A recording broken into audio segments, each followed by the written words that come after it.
Hey YouTube, so today is the 11th of January 2013 and today Les Mis comes out, and if you don't know what Les Mis is, where have you been? It's like the movie that everybody... Anyway, I'm not going to get angry. If you haven't seen Les Mis, go and look it up, go and look at the trailers on YouTube. I'll be here, I'll be waiting. Just go on, no, it's okay, go.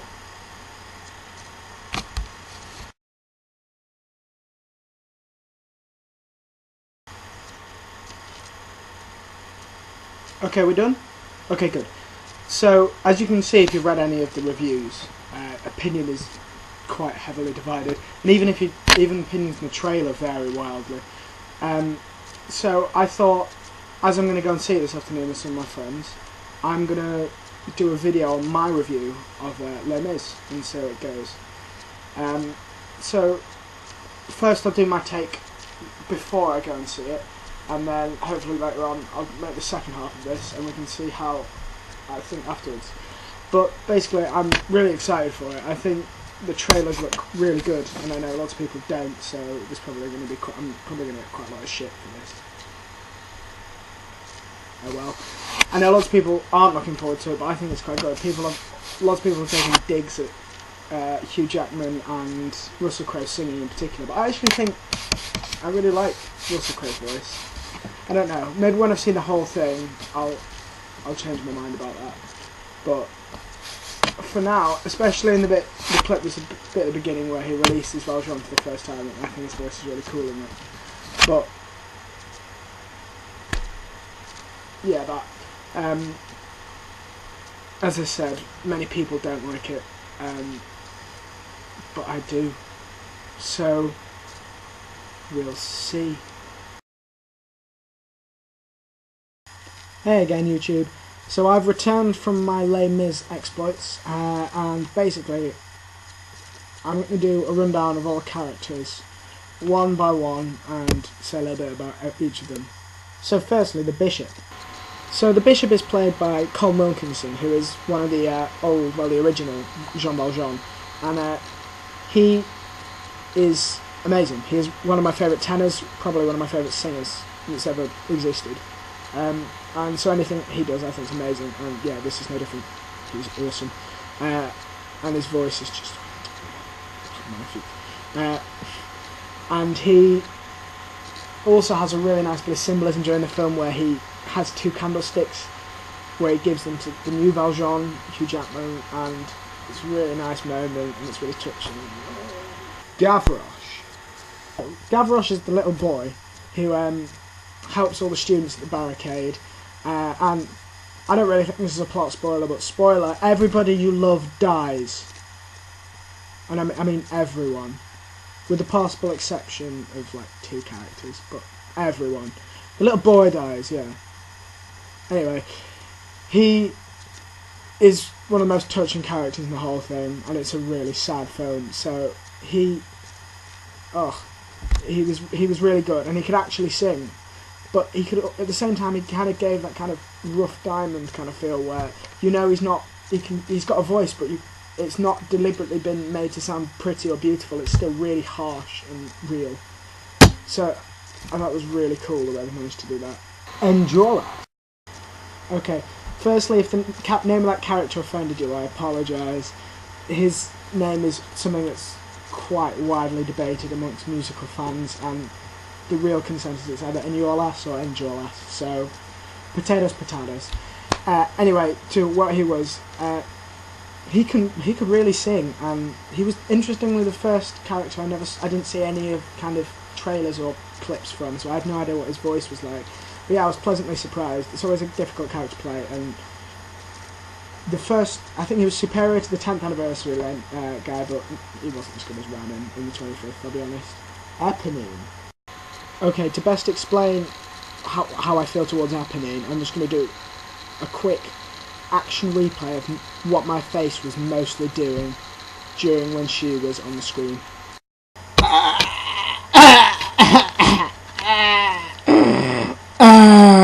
Aside from the emotional breakdown that was Samantha Bark's performance, her voice was incredible. Had a richness at the top and a kind of really wispy note when it was meant to be feeling emotion, and it didn't come across as weak, it just came across as heartfelt, and I kind of fell in love with her a little bit in that show.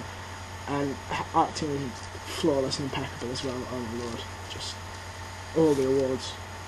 10 out of 10, A++. The Thenardiers. Right, so basically the Thenardiers are the light-hearted entertainment factor in the whole film, which is the only way I can describe them. And Sacha Baron Cohen and Helena Bonham Carter really do play the role to perfection. It's funny and witty, and it's at times, and it's heartfelt and really rather sinister at others, and it doesn't feel like a place like some comedic values do in certain shows. Like, this is a really, really dark film. I mean, the title tells you that, it's Les Miserables, The Miserables. I mean, come on. So you know it's always gonna be a difficult watch, and sometimes if you try and throw a few gags in there, it can feel superficial and just because you want it to be there. But they genuinely pull it off in a way that's really in keeping with the feel, because at times they are so gritty as well. Sorry, I kind of got quite serious then. Do apologise for that. Ooh, shake it out. Ooh, shake it out, shake it out, shake it out. Because do I really have to do this every time? Yes. Well, get on with it. Okay. Cosette. Now, Cosette is probably the character I have the biggest bone to pick with. And some people may disagree with me on this, but this is just what it sounded like to me. Her voice is really heavily auto-tuned, nose to the top register. I really prefer her character when she's got her mouth closed and she's just acting. She does that really well. I mean, Amanda Seyfried, fair play. When you break down at the end on Valjean's deathbed, did reduce me to tears a little bit. And fair play to that. That was quality. And your love with Marius does seem genuine, of genuine chemistry. But you can't really see. Fantine. Now, I'd just like to start on Fantine by saying, in the musical, she's my least favourite character. She's really one-dimensional, and her songs are really good, but you can't really do them very well on stage because of the demands you have to meet, like actually singing, and you have to put that first above anything. Well, in the 10th and 25th anniversary shows, which are the ones I've seen anyway. But in the movie, she was my favourite character by quite a way. Her I Dreamed a Dream is just heartbreaking. I was bawling like a small child, and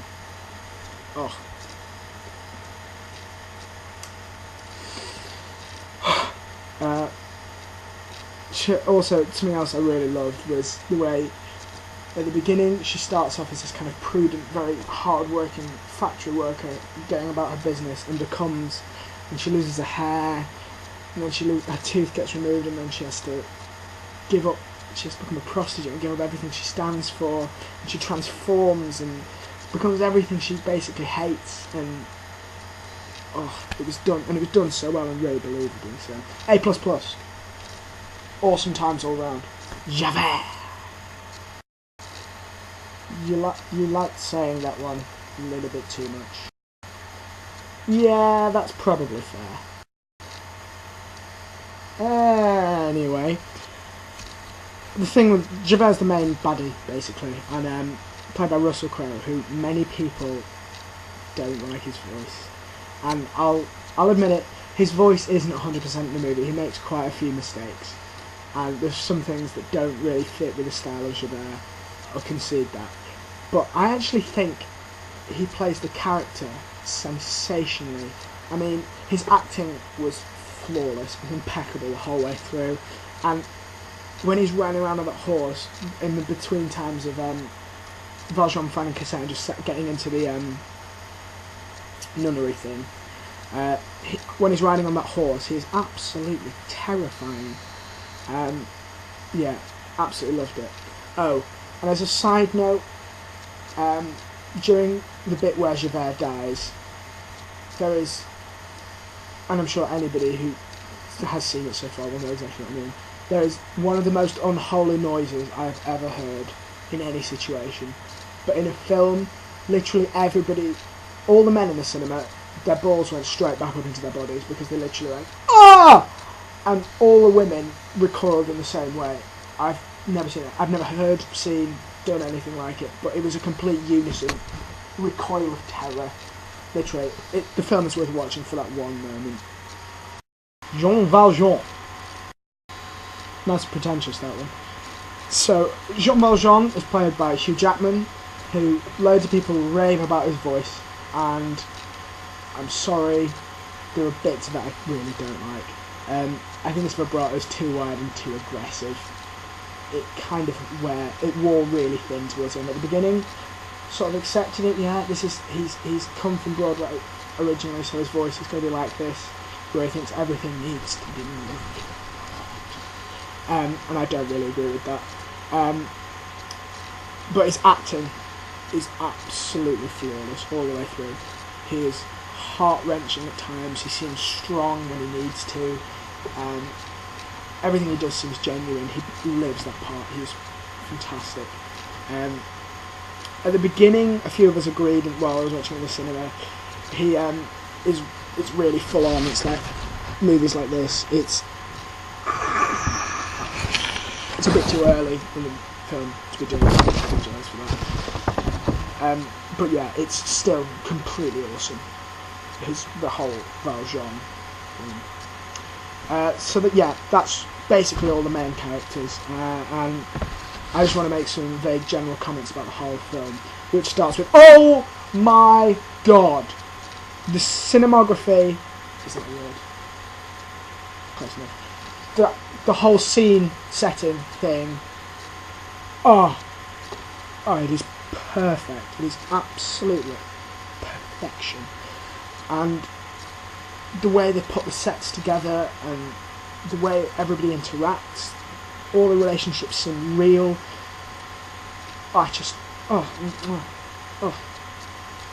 Quality. It's definitely one of my favourite movies made in the last year, and I don't mean 2013, hilarious. I mean like including 2012, because I mean if it's released the first couple of weeks of January, I compare it to the year before because it's easier. And having said all that, and having praised all the characters basically to high heaven, I still think if you want to just listen to the music of Les Mis, buy one of the CDs of one of the anniversary concerts, or just listen to them on YouTube, because I mean, they are perfect singing. But if you want to watch Les Mis now, you have to see the movie. It's glorious, literally glorious. And if anybody wants to leave me some hate mail, and I'm pretty sure there'll be some of you, there's a comments thing below, so you can do that, or just, punch me in the head when you see me. That would probably get the message across too. Yeah. Bye, YouTube! Super mega awesome. No, I don't want to do that today. Today I have put myself through watching The Perks of Being a Wallflower and Les Mis. If you have seen either of those two movies, you will know exactly how I'm feeling right now.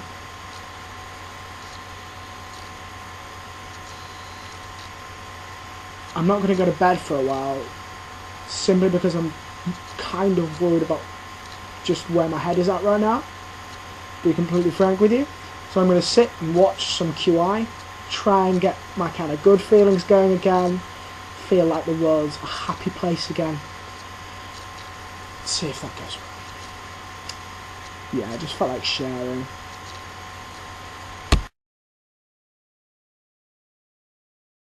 Oh, one more thing. This is the last time I'll be in this room for a while. I'm going back to uni tomorrow, so basically if I've had a new backdrop, I've not just gotten a green screen, I will be in my uni room, and I'll probably do a tour of that at some point. I don't know, because I'll get bored, and I want something to procrastinate from doing work. So, yeah, if you still want to watch stuff, I will see you during that video.